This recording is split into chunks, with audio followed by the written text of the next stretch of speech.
Natalie. Greetings, everyone. Greetings, everyone.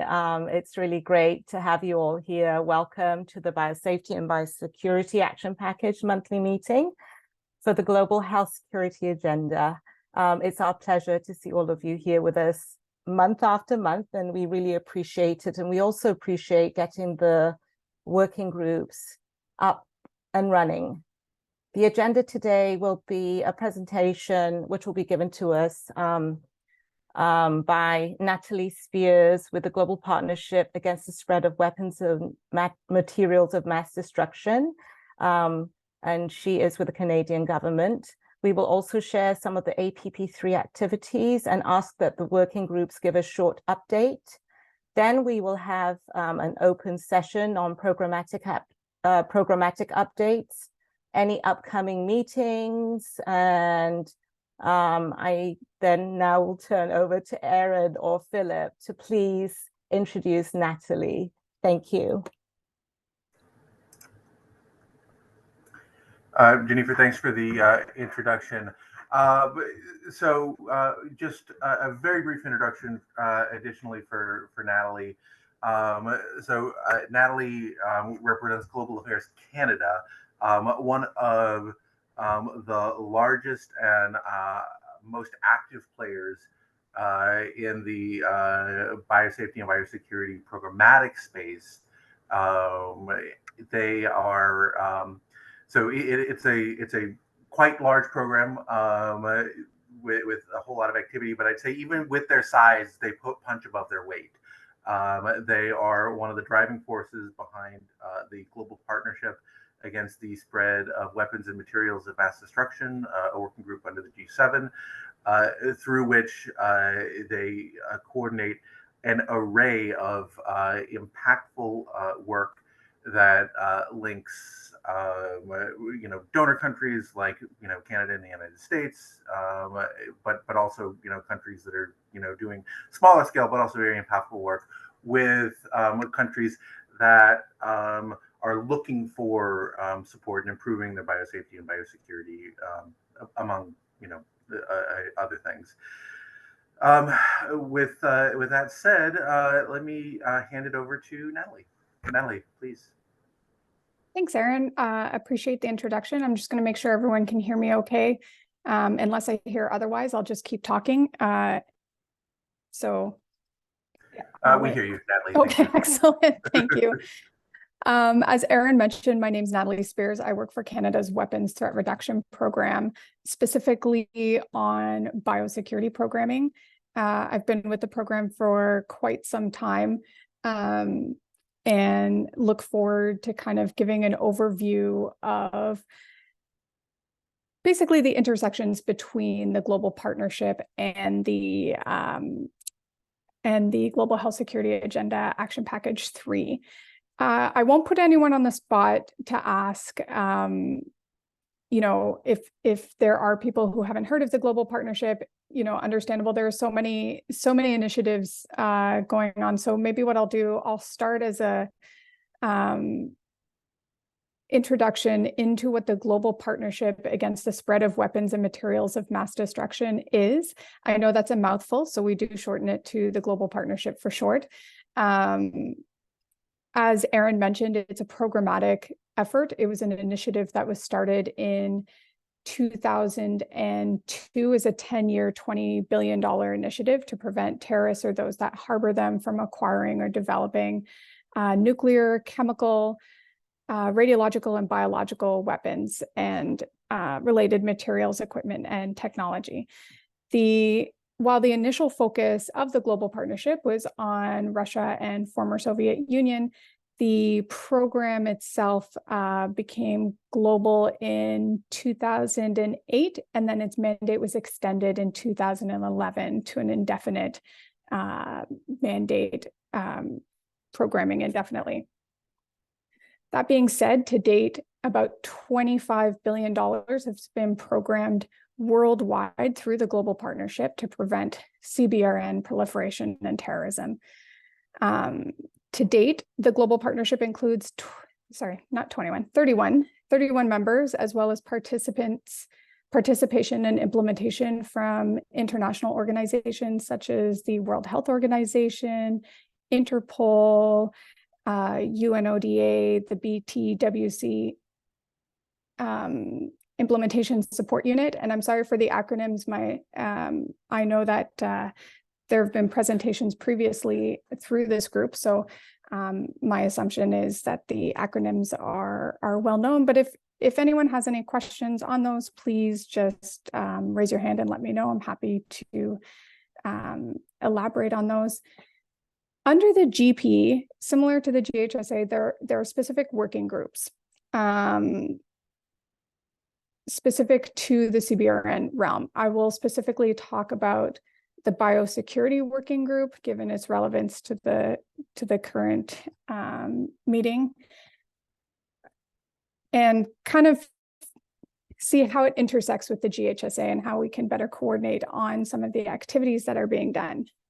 So the biosecurity working group works to support the following deliverables: secure and account for materials that represent biological proliferation threats, develop and maintain appropriate and effective measures to prevent, prepare for, and detect the misuse of biological agents, strengthen national and international capacities to identify, assess, and respond to deliberate biological attacks, reinforce and strengthen the Biological and Toxin Weapons Convention and other biological non-proliferation principles, practices, and instruments, reduce biological proliferation threats through the advancement of and promotion of safe and responsible science. So already, as I'm going through these, I think you can already hear the correlation with the various APP3 action products. So these, when you look, the complementary work between the two, you can see developing. So one of the things I wanted to draw your attention to, which I know that the ISU had presented previously, is the signature initiative to mitigate biological threats in Africa.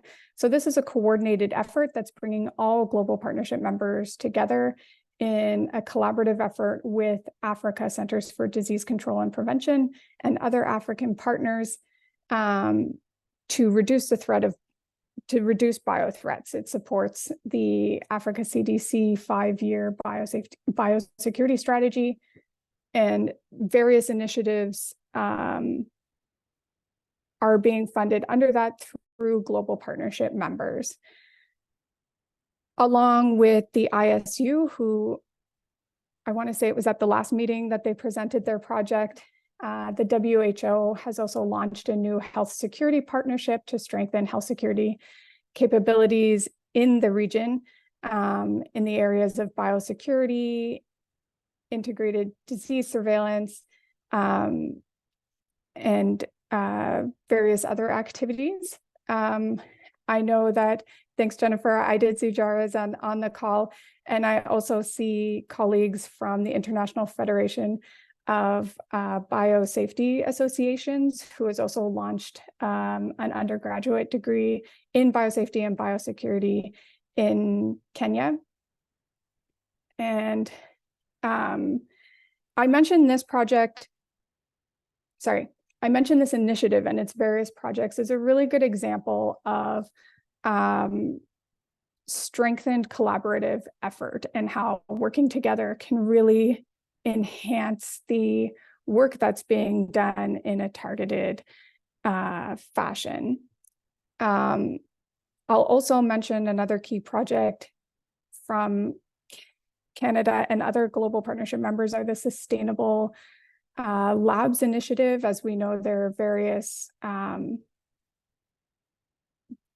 various laboratories around the world, and one of the concerns is how to make them more sustainable in the longer term. So one of the things that the Global Partnership has launched is the Grand Challenge for Sustainable Labs. It's something we're looking in the longer term to see how we can make these facilities more sustainable globally.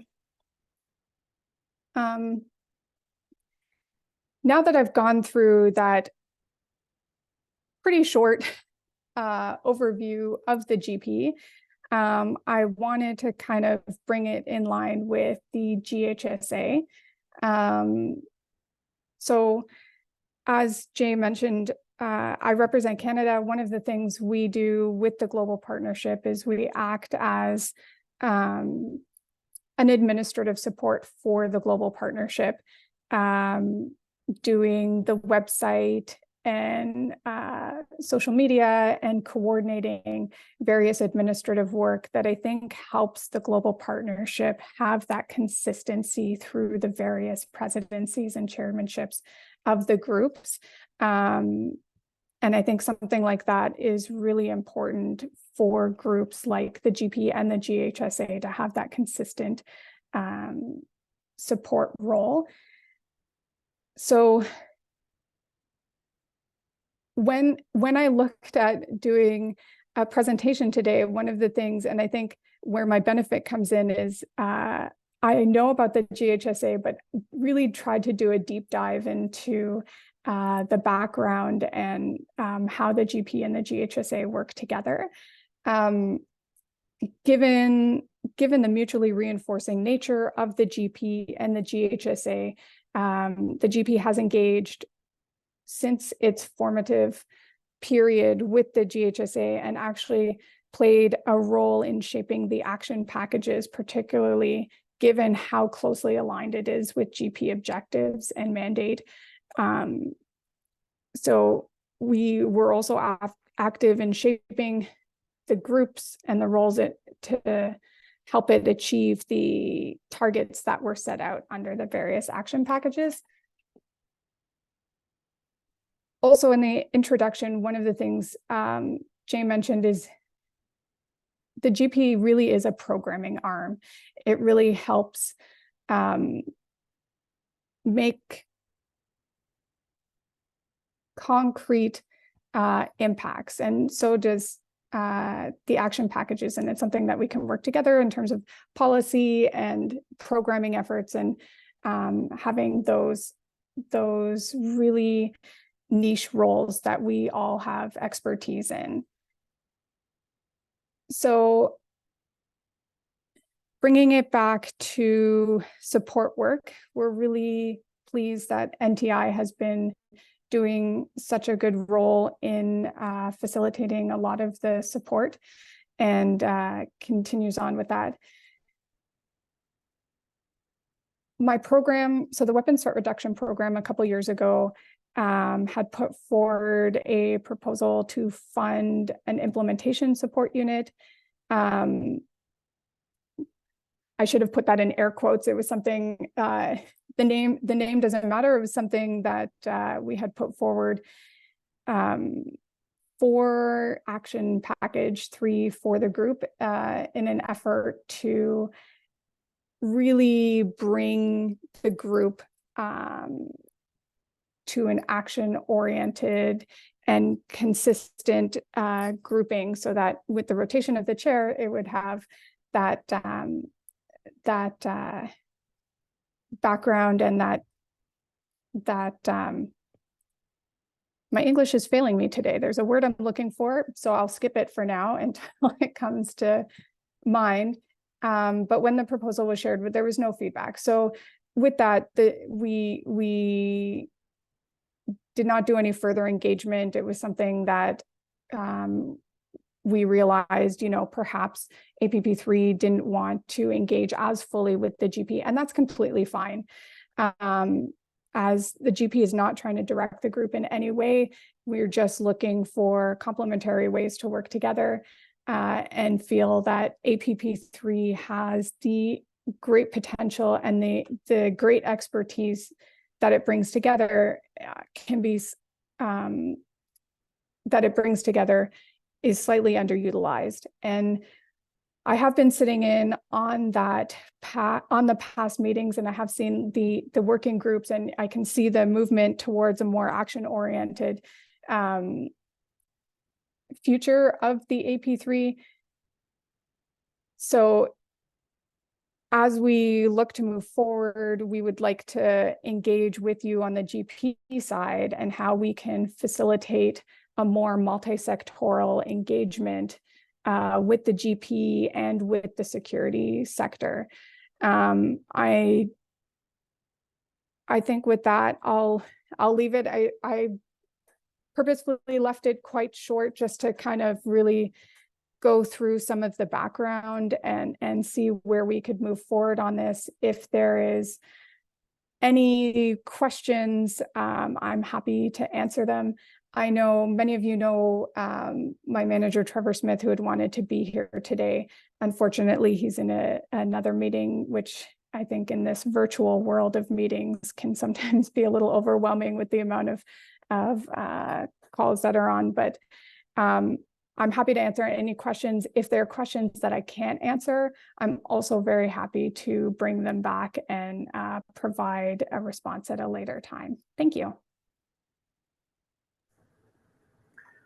Natalie, thanks for the really great presentation. I think incredibly informative.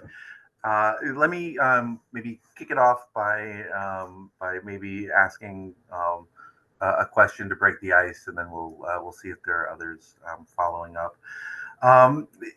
If countries or organizations are interested in becoming more involved in the global partnership, how would they go about doing that? This is an excellent question.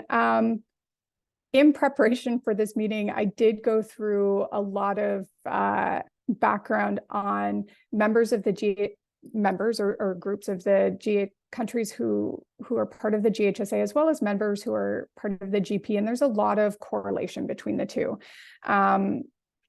If you want more information on the GP in order to engage, please do reach out to me. And I'm not very good at multitasking, so after I stop talking, I'll put my contact information into the chat, as well as the website gpwmd.com, which is the website for the global partnership. Gives a lot of information, including the priorities, matchmaking items, the newsletter, which goes through a lot of work. It also, on an annual basis, publishes the programming annex, which goes through the various projects and support that are currently being funded by various global partnership members. And I also want to really emphasize the point that a lot of members, it's not just funding. If it's expertise as well, that's something that can be supported. And I say that, mutually beneficial in terms of if there's also expertise that AP3 members can provide in support of some of these projects. That's something that I think would be really wonderful to kind of bring together those various, because as I mentioned, and I can see it in a lot of familiar names, there's a tremendous amount of expertise in these groups, and something that I think can be beneficial from a mentorship perspective as well, training and all those various aspects. So I will put my email into the chat after this, and that way, if anyone has any questions on how to engage further, I can point you in the right direction depending on what type of question it is. Thanks, Natalie. So I do have another question, but I'll hold it in reserve and see if anyone from the virtual audience would like to ask a question. Erin, I actually have a question, and thank you so much for inviting Natalie to speak with us today. Some of us are also on the SIMBA program for the initiative, and I do realize it's a regional focus for Africa, but how can we work together to strengthen the work we're doing with so many different initiatives? And more importantly, from my side, how do we include non-governmental organizations, especially where, countries are involved? Thank you. Excellent. Thanks, Jennifer. Yeah, and for those that don't know, SIMBA is the acronym used for the Africa Signature Initiative to Mitigate Biological Threats in Africa. So it is a great question, and that one, that initiative is regional. It is something, but I think bringing in the perspectives from, you're right, having non-governmental organizations, civil society members, as well as international organizations coming in, particularly at the regional level, where there is such a wealth of information, bringing it in. And that's something that we heavily rely on partners to bring to us as well. I think that's where the strength is for these kind of initiatives, is because of the expertise that people have, especially in a regional context. They can bring in those organizations to help provide guidance, advice, or support as needed. If there are specific organizations that you're thinking of, please do bring that forward. As I mentioned, speaking from a personal standpoint, I don't know everywhere that's doing, like, who's doing what everywhere. It's kind of, there's a lot of really great work going on, and we've heard of some great organizations through our partners. And it's something, because of these, and I know I've mentioned the word coordination a lot, and I really want to emphasize that. And one thing I didn't mention in the overview of the GP are the regular working group meetings that take place. Jennifer, I think, as you know, there are regular signature initiative working groups that bring people together. And if there are, we really rely on people to bring forward organizations, suggestions, recommendations, various items that will help strengthen the work that's being done. I hope that answers your question. It's very open-ended, and I know everything is a work in progress, and we really are working hard with our various partners to ensure maximum impact. Thank you, Natalie. Yes, it helps. Other questions?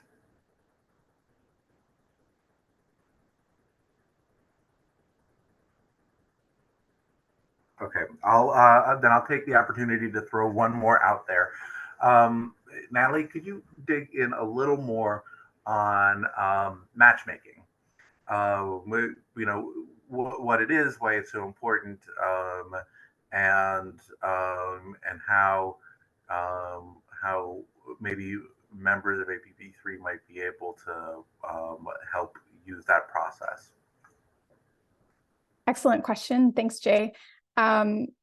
So Canada takes the lead on coordinating matchmaking sessions, and it's exactly what it sounds like, where we're taking project proposals that are received through the global partnership, and we put it out to global partnership members in terms of potential funding opportunities. So the way the matchmaking section works, there's once we receive a proposal, it gets, usually there are calls for proposals twice a year to coincide with the global partnership, the global partnership working group meetings.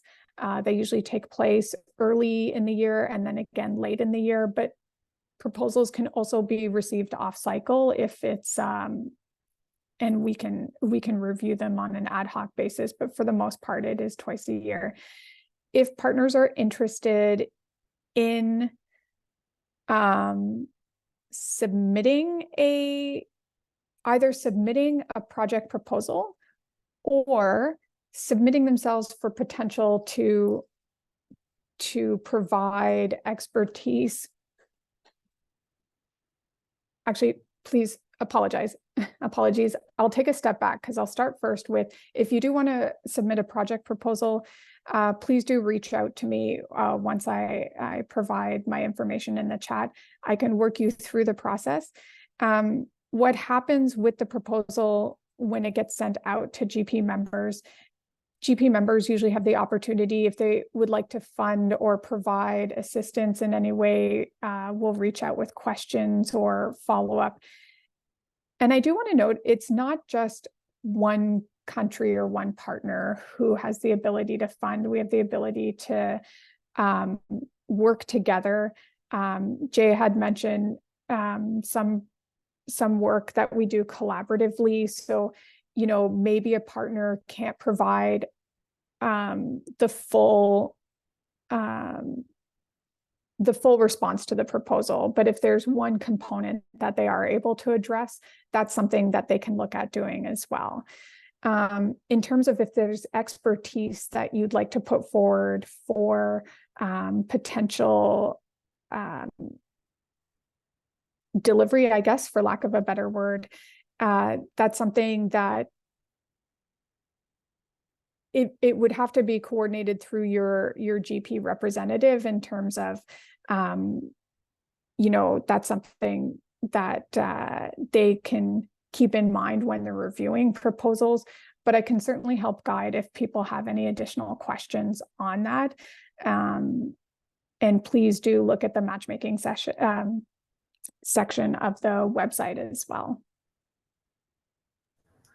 Oh, Natalie, thanks. And just to reinforce a little bit from a slightly different angle, so we're, you know,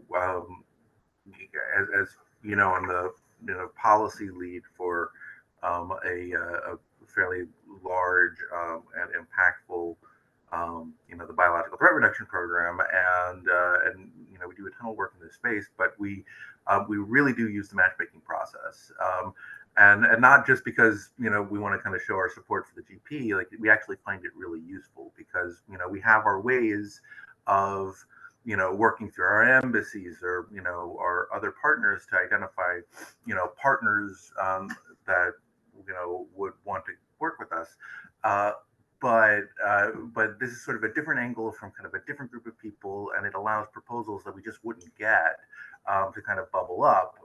And furthermore, it is a great opportunity for countries that are interested in providing support, whether it be, you know, monetary or expertise, to get together and kind of and pool resources. Another example on pooling resources, and then I'll get off the stage, is that Canada and the United States have you know, worked together in this area a lot. So like on slightly related, very related to the GP, but kind of tangentially, we've worked together to provide some counter WMD assistance to Ukraine, where, you know, Canada, you know, wanted to provide some support, and the United States, you know, like DoD, what we're really good at, probably more than anything else, is logistics and getting kind of things into places where they need to go. And so we work together in order to kind of make that happen. It's a really great example of where you know, collaboration works. So and then with that, any other questions before we let Natalie go?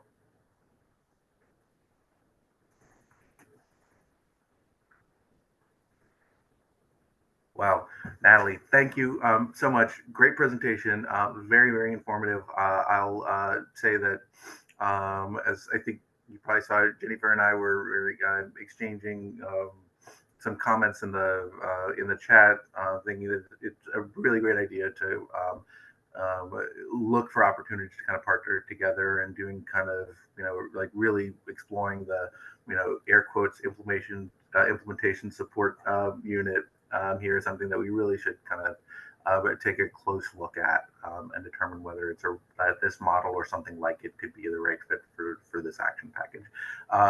So thank you so much, Natalie. You gave us some homework, and we'll act accordingly. So thanks again. Thanks very much. Yeah, that was a great discussion. Thank you so much. And Natalie, if it's okay with you, as questions come in, we'd like to be able to share your email with the action package members. Yeah, I'll go ahead and put my information in the chat. As I mentioned, my multitasking is not totally understandable. Good, so, Thank you. So I'll do that right now. All right. The next thing on our agenda, and I'm hoping that Julie will be able to speak to this, some of the under the APP3 activities is the upcoming GHSA Members Forum on shaping the future of the GHSA. Jules, are you there? I am, yes. Thank you. Yeah, absolutely. So I am very happy to address that briefly. So as many of you may be aware, the current phase of the GHSA framework was launched in 2019 and concludes this year at the end of 2023. Earlier, well, at the ministerial in November 2022, the member countries and organizations of GHSA agreed that the value of GHSA, sorry, I'm running out of verbs this morning, that the value of GHSA is such that it merits renewing the framework for another 5 years, with a specific focus on updating the framework to reflect two general concerns. One, making the GHSA governance structure as fit for purpose as possible so that it works effectively to bring both country and non-country members together to essentially support capacity building activities, whether they're initiated within GHSA or through other initiatives, including by WHO, WOA, and other partners. The second part of that, so first, making GHSA more fit for purpose. The second is recognizing that there is a general overhaul of the global health architecture happening, including the negotiations of the pandemic accord and the overhaul of the international health regulations, and that to be relevant, GHSA needs to adapt and figure out how best to support the implementation of those frameworks as they're adopted. So for that purpose, we are holding two sets of membership fora. Those are 2 meetings each on 2 days.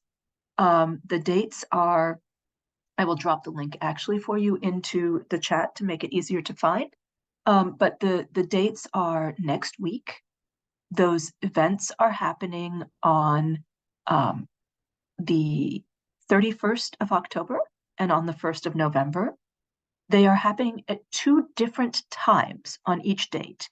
And the goal is to make sure that regardless of what time zone our members are in, they can find a date that is convenient.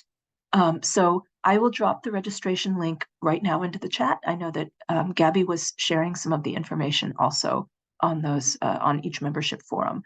I highly, highly encourage you, whether you represent a country or a member organization through the GHSA Consortium or the Private Sector Roundtable, to please attend one of these town hall meetings, to have the opportunity to review, to understand the impact that GHSA has had in 5 years and comment, to understand the review process that is being led by the GHSA Steering Group Chair Pakistan to coordinate the updating of the GHSA framework for 2028, and to have an opportunity to voice your thoughts and concerns and understand how you can contribute to the revision of the framework.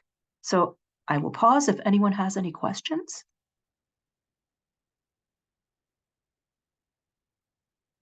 All right, thank you. I hope to see many of you.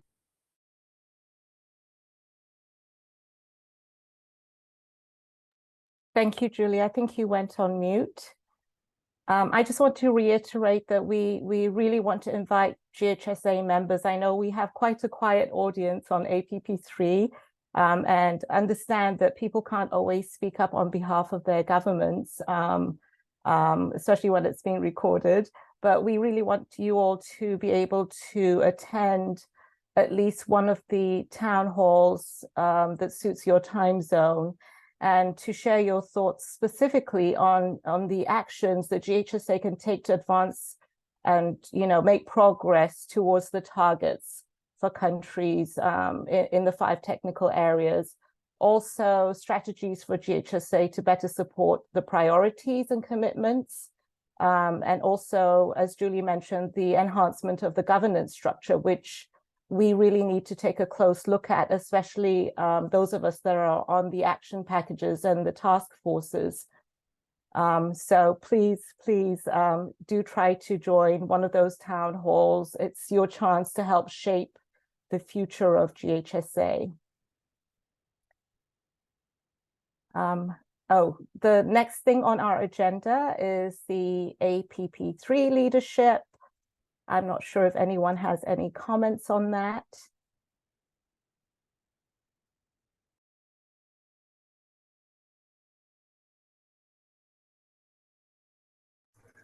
No, I mean, only just to again reiterate that the leadership of the action package is a great opportunity to help shape the agenda for really, I mean, one of the most important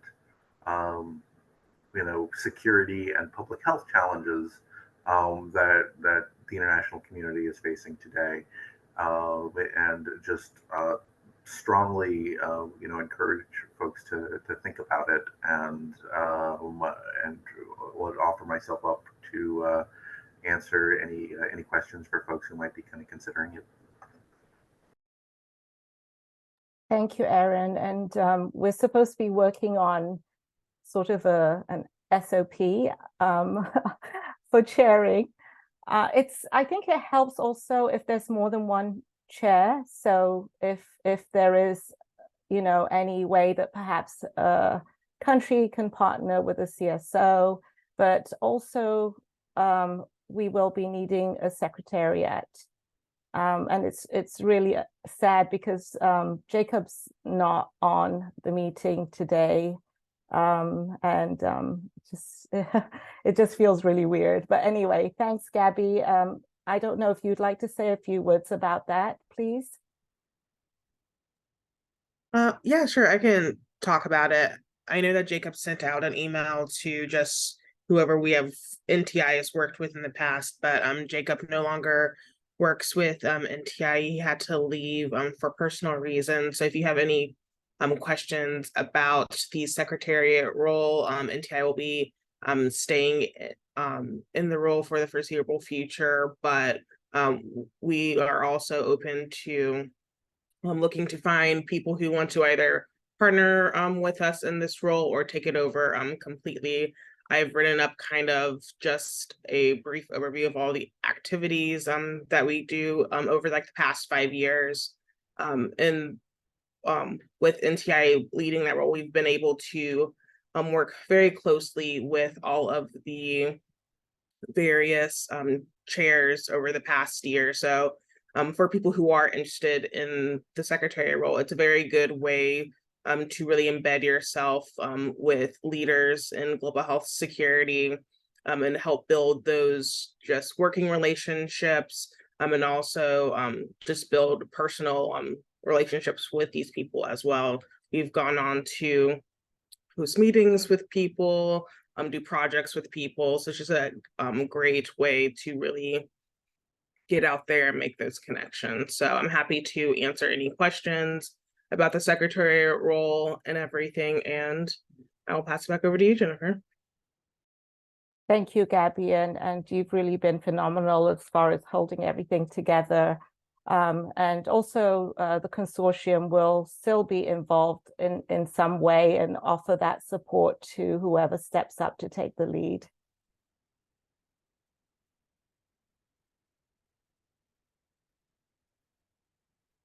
Okay, so the next thing on the agenda, we had asked for impact stories or stories of impact. If there are any, please do forward them to us so that we can collate them. We can use them to show what your organizations are doing and your countries are doing in this space. And the next thing on that, Jennifer, do you have go like ahead. do you have like an example of an impact story that we could probably share with everyone just to show exactly that's what a great idea. Yes, we do. And Julie with TFAC came up with a whole template. So we'll definitely share that. And then the next thing would be the brief updates on the working group activities.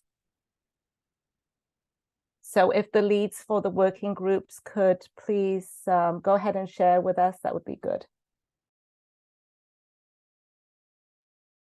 Jennifer, this is Sam. I can go ahead and provide some updates for the Emerging Biological Risks Working Group. We've had a couple meetings over the last few months. We're doing regular monthly meetings, sort of check-ins to kind of see where we're at with activities. We had identified 5 activities specifically that this particular working group is working on. The first one is to develop a statement, an APP3 statement on the importance of biosafety, biosecurity in the age of AI and emerging technologies. So this is something that we have not quite yet started officially drafting, but the plan is to get a link going on a shared drive, and for those that are interested in developing this actual statement to be able to work on that on their own time. So sort of a joint effort. So that is the one of the first activities. Is to get that moving forward. The second one is thinking of a toolkit of relevant tools and resources to be housed on the GHSA APP3 webpage. So that is something that we're also trying to develop, and certainly opening that up to the larger group for any of these activities that I mentioned, as well as the working group, if you are interested, to just certainly reach out to either me or to the co-chairs, or to the co-chairs of the APP3, and they'll connect us. But if you do have any resources, tools that you think would be helpful to include certainly in this toolkit, to let us know. The purpose of the toolkit is to try to bring together kind of those resources, tools, not just for biosecurity, biosafety, but thinking about emerging technologies, in terms of publications that might be out there related to emerging technologies, related to AI, that type of thing. The third activity that we had set up is just thinking of the culture of biosafety, biosecurity guide to training and information. So this is something that Dana Parkins had relayed to us. They're working on updating the draft to that particular guide. And so there's been some interest in some of the working group members to perhaps develop an actual chapter to include into this guide related to emerging biological risks. So that's something we're trying to move forward with. And certainly if there are those tools and resources that we're gathering for the toolkit, again, that are relevant, that could be incorporated into the newer guide, that we're working on that as well. The fourth thing is just thinking of guest speakers for these APP3 monthly calls that we have.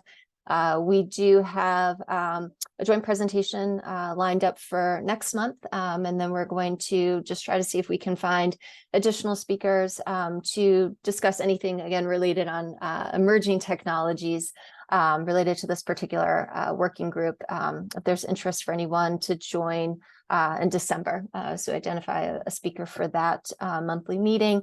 And lastly, we are hoping to put together a global health security agenda, the GHSA Lessons Observed webinar, the GLOW webinar. I know that that's been mentioned a couple of times over the year on this call, and I know Julie and the Advocacy Task Force for Communications is leading those efforts to those GLOW type webinars. If you have not attended them in the past, they've been fantastic. And so, the goal of this working group is to see if we can, come up with a good webinar idea, and try to tie that in, certainly, again, to emerging biological risks, to the working group itself. So seeing if that's something that we can try to do either next month or towards the end of late November or perhaps early December. So more information to come on a lot of these activities as we continue to move forward on them. So I'll pause there. Happy to certainly take any questions that folks might have about this particular working group. And of course, if you are interested in supporting any of these activities or getting involved in the working group itself, please do not hesitate to reach out. Thank you.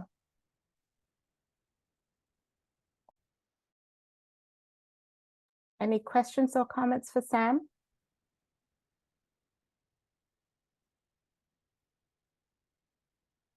Okay, any of the other working groups present and would like to share? Global South?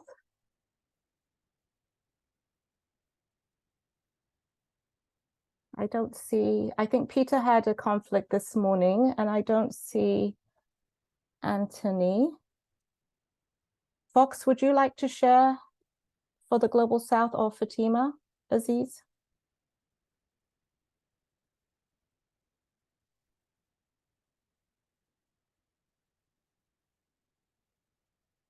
Stephanie? Hi, Jennifer. Hi. I saw you had a lot of comments on the document. That's why I called you. Yes, unfortunately, I wasn't able to make the last specific working group meeting, but we did have a number of ideas that circulated around, I believe, Africa CDC's certification program, as well as from my end, suggesting either certain white papers or speakers that focused on diversity, equity, and inclusion in global biosafety and biosecurity. Just kind of piggybacking off of some of the work that IFBA has been doing. Thank you, Stephanie. I tried to get the CivMil group also going by setting up a doodle poll to get people, to commit to meetings. But unfortunately, only a couple of people responded, and it didn't seem to make sense to hold a meeting with just, 3 of us. So we're still trying to get that group up and going. I don't know if anyone has any ideas on how to jumpstart that. I think that's a very important one. Erin, I don't know if you have anything to suggest with that one. But it's really quiet on this call. Yeah, I think that for that one, my team and I will probably need to maybe do a little bit of work to pulse kind of the community and see if we can do maybe a little bit of targeted outreach to folks. But I do, it is an important topic. I think, I'd encourage people not to be intimidated by the fact that, it has military in the title. I think, militaries do a lot of things other than kind of, shooting straight and running fast, and have huge roles to play on things like domestic incident response and those sorts of things. I would, if you are thinking about it, on the fence about it, know someone who might be interested in doing some, thought leadership in this space, be very, very, welcome, and you'll have kind of the captive audience of the U.S. Department of Defense while you do so. So, think about it, reach out if you're interested. And we do need a lead for it. I feel it probably inappropriate for me to do so, both as the U.S. Department of Defense and the co-chair. That we probably should have someone other than me. But so do consider it. Over. Thanks, Erin. I was also thinking. I met with the Portuguese group who actually presented on Simba. So that's Dr. Ricardo. Perhaps we can invite him to get this jump started, because they're doing a lot of work in Lusophone countries, including obviously the countries in Africa. So that might be an option, and we'll follow up on that one. That's a great idea. Thank you. If while we're on the working groups, though, if I could maybe I'm not sure which working group, possibly both, between the emerging biorisks and the global South.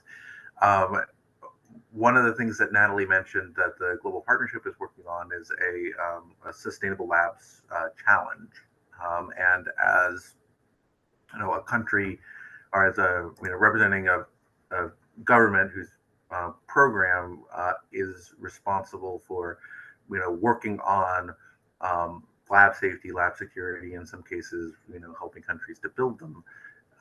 it actually is, I think, incredibly important because I think current international standards and like the toolkit that we have in order to meet them tend to be very expensive on like the sustainability side. They just cost a lot of electricity to keep the lights on, among other things, training and equipment, all of which have kind of a tail of costs that, over time will exceed the actual cost going into constructing the facility to begin with. And so if there are ways to reduce that sustainability tail, I think it opens up possibilities for a whole lot more countries who just, aren't currently able to play in this space. So would encourage one or both working groups to reach out to Natalie and maybe learn a little bit more about what Global Partnership is doing and how maybe the working group's efforts could blend together. Over.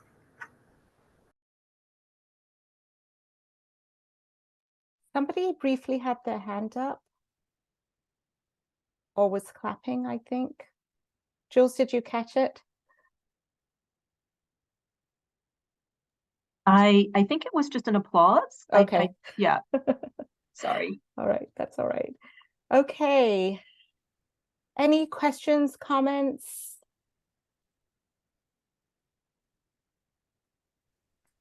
Hi. Go ahead. Yes, I joined late, so I missed part of a good chunk of the earlier presentation. But as regards the global partnership and the, what do they call it? Where NGOs can partner, or you can present a proposal and you are partnered with a funder from another country. I've seen that email twice, but it seems to come out with a very tight deadline. It would be great because proposals, if somebody is thinking of something that would be relevant for government, there's a lot of discussion that has to go into it before you can get the support. So maybe it would be great if it could be shared with at least 2 months so that people can come up with proposals in a timely manner. And forgive me if I'm speaking contrary to what was presented. Over. Maybe I'll jump in on that, Jennifer, if you don't mind. Of course, please do. And that's Proskovia. She's with Makerere University in Uganda. Oh, thank you so much. And thank you for your comment. I really appreciate the feedback, and I will bring that back to the group. So thank you for that.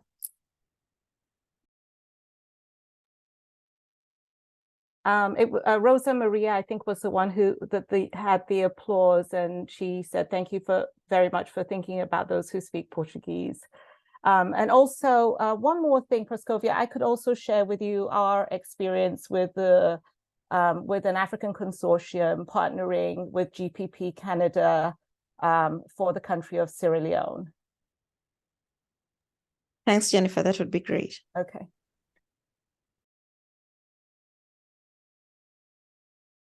I think that will be all from our side. Good morning. Go ahead. Hello, Gail. Hi. So I joined the meeting a little late, so apologies. I am Gail Trotman from Ministry of Health and Wellness in Barbados.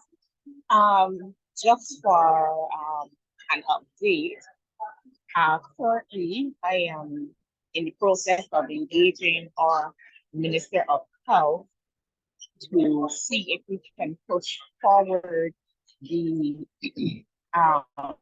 trying to get authorization legislation in place, because currently we don't have any biosafety legislation we don't have any base.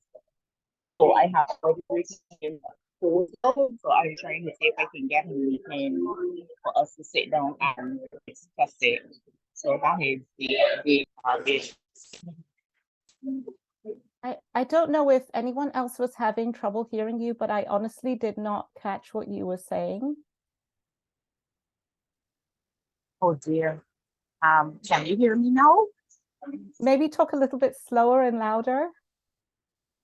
Oh, thank you. I said right, sorry.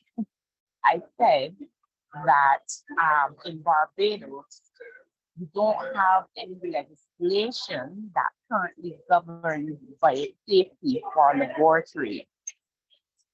So I wrote a proposal to our Minister of Health, and I am trying to engage him to see if we can move forward with at least starting the process of trying to get the legislation done, because currently we have a number of labs in Barbados. So that is where we are right now. So that was just my update. Do you understand me? Yes, thank you for sharing your Okay. updates from Barbados. Thank you. Any further comments or questions before we close the meeting? Carlos? Hi, good day. I hope everyone can hear me clearly. You might be hearing some feedback in the background. Very clear. Okay, great. Hi, good morning, everyone. This is me coming in to address Ms. Trotman, Gail. Please feel free to reach out to me. I am from the Caribbean Public Health Agency, and part of what we're doing is building the regional framework for health security, which includes biosafety and biosecurity, as well as having biosafety programs, as well as laboratory evaluations, as well as biosafety trainings that are available through the Public Health Agency. So please feel free to reach out to me at ramperca@carfa.org. I'll leave it in the chat as well. Thank you, Carlos. That would be good. All right. Dr. Numandem Juarez. Thank you very much, Jennifer. I hope you can hear me well. And good afternoon or good morning to everyone. Yes, I requested the chat box that I could share some update on biosafety and biosecurity initiative or strategic plan. But as we want to close, I will just maybe announce that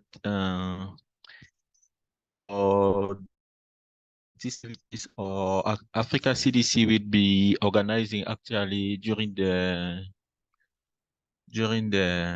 CPHIA conference in Lusaka from 27 to 30 November. We will be organizing side event on the biosafety and biosecurity initiative. And also during the ASLM conference in Cape Town, also we'll be organizing another side event for biosafety and biosecurity initiative to strengthen the member state of Africa Unions. And then also another side event for the health security partnership. So I just want to say that for this activity, there will be hybrids. Those who will be attending the conference can attend in person, but we'll be sharing also the link so that other people can join online. And apart of that, we also have the technical working group meetings. During the same events, we will be organizing also technical working group meeting with the different member states so that people who will be around also can join. Thank you very much. So as for the interest of time, I can give the update on the program during another meeting. Yes, that would be Thank great. you very much. That would be really good if you could do that. We're on the hour right now, so or 1 minute past. So, and also if we could please get maybe the hybrid links so that Gabby can share with the group, that would be great. So I'd just like to end the meeting and with a vote of thanks to all of you for joining. Erin, do you want to add anything? People are dropping off. No, I won't unnecessarily prolong the meeting. Jennifer, thanks as always for the great partnership and for the wider community for the good discussion today. Have a great rest of your month. Bye, everyone. Thank you. Take care, everyone. Thank you, everyone.